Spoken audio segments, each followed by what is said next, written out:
Department of Environmental Quality's Water Quality Division is North Dakota's regulating agency for this rule. The director says the rollback won't change the way they regulate clean water in the state.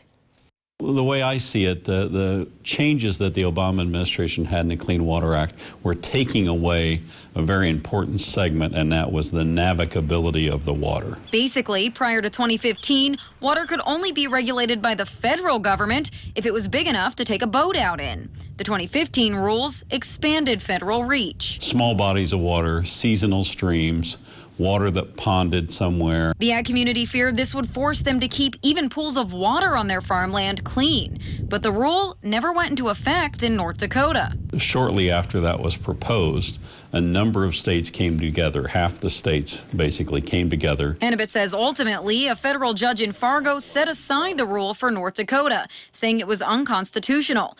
But officials say it did cause a scare. In a coal mine where maybe you have a heavy rainstorm and there's a standing body of water that drains out after a couple days, all of a sudden the federal government then regulates that. It would have increased our costs about $50 million per year. That's the estimated cost of adding more drainage and, quote, red tape, as the Lignite Energy Council president describes it. They were trying to create a one-size-fits-all for the worst-case scenario, without recognizing that many states were already doing it better. Borer says even so, it's been time to review the Clean Water Act, originally passed in 1972. Oh, it's always important to have some regulation as long as it makes common sense. Those things can be important for the protection of the public good.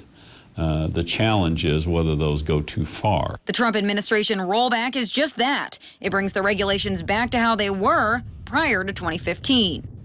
Well, as I mentioned, the Department of Environmental Quality's Water Quality Division is North Dakota's regulating agency for this rule. The director says the rollback won't change the way they regulate clean water in the state. The department inspects major power plants once a year, and smaller ones or minors are inspected at least once every 5 years. Stanton Station, Antelope Valley Station, and Milton R. Young Station are the major dischargers in the state. Back to you guys. Okay, Renee, thank you very much.